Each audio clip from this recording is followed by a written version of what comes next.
1 year ago, from tomorrow, I made my first ever police report against my freshman roommate in college. The university and the campus police since then have been covering this up, so I feel this is finally my time to come forward. And I'm just gonna ask God to guide me through all of this. I went into college my freshman year choosing a random roommate in which I was going to be sharing a bedroom with. My first impression of her was she seemed very quiet, but I felt like we had things in common. For example, like she liked to dance and she was Christian. Besides that, everything else that I went through, I would have never in a million years expected to go through that. And I do not wish that on anybody. The university has since then covered this entire situation up and never once did anything about it, nor did the police. This started off, I started school on August 16th, 1 year ago, and this was my first ever experience in college. I had no idea what to expect. I didn't know anybody. I didn't have any friends. So obviously, your first friend is supposed to be your roommate. That's who you share a space with, and that's supposed to be your comfort zone. That's supposed to be your new home. That's what's supposed to feel secure to you. I have never wanted to leave somewhere so much in my life and never felt so uncomfortable and just not safe that I spent every single day that I had free time that I was supposed to be in my room in the basement of our building. Starting off the first week of school, the only time that me and my roommate ever held a conversation was the night that we moved in when my mom was present in the room. Every time after that, her boyfriend was in the room 24/7.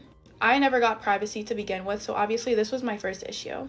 So I knew that I was able to go to my RA about that, but I mean when I would literally walk out of the bathroom in my robe, like her boyfriend was in the room, there was no common courtesy, no common decency to just give me my privacy and leave, and he just sat there the entire time. So things were already awkward to begin with. Not to mention that they both knew who I was from social media, so it made it even more awkward that somebody was sitting there watching how I lived my everyday life.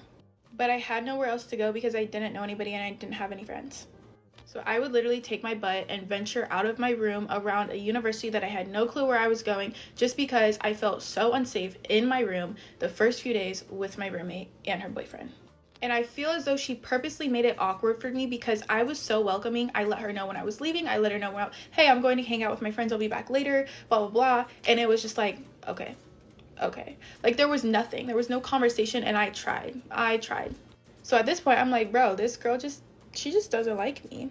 What's the motive? Nothing. Every time after that I left my room and she knew I was leaving, we basically kind of had each other's schedules. Like we knew when we weren't going to be in our rooms. Every time I would leave my room and I would come back, my stuff was off the walls. I had a big LED light that said Aaliyah and I never turned it on because I knew it was so bright. And I don't know if she just didn't like my name being up on the wall when you walk in the room, but she ripped it down every time I left my room. But at this time, I'm just thinking that my command strips just aren't sticking to the walls. Like I'm just thinking my stuff is just falling off the walls.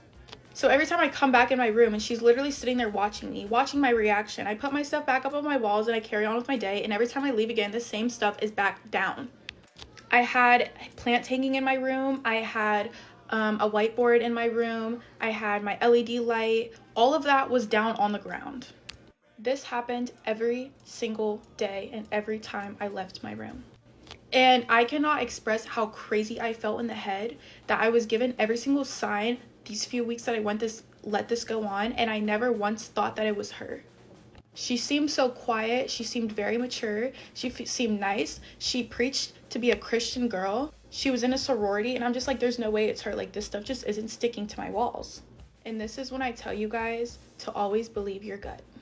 Fast forward to when I started showering after that. I feel like after the first few days, ripping my stuff off the walls wasn't enough for her. She didn't get enough of a humiliation reaction out of me that she started pouring out my shampoo, my conditioner, my body wash, and my shaving cream. Then again, Aaliyah thought that this was just her. I'm thinking this stuff's just falling over in the shower, it might have been an accident. Let me walk my happy butt all the way off of campus to Target to go restock my stuff just to come back, shower again, and then the next day it's gone. So now I'm calling my mom all the time and I'm like, Mom, like this is happening, my mom's like, you need to take pictures of everything. You need to document everything. You need to document when it happens. And she's like, Aaliyah, why aren't you saying something to her? Like at least ask her. And I just was like scared. I was terrified too. I don't like putting people on the spot, and I didn't want her to have a bad first impression of me or for me to seem like I was mean or I was accusing her of something that she wasn't doing. So I continued to let it go on until I was given like an actual reason to be like, oh my gosh, like this is her. And it only got worse. Stay tuned for part 2. there was ever a roommate from hell, this is definitely one. I am so happy when I went to college, I did not go through any of this. Have you guys ever had a horrible roommate when you went to college, and what did your campus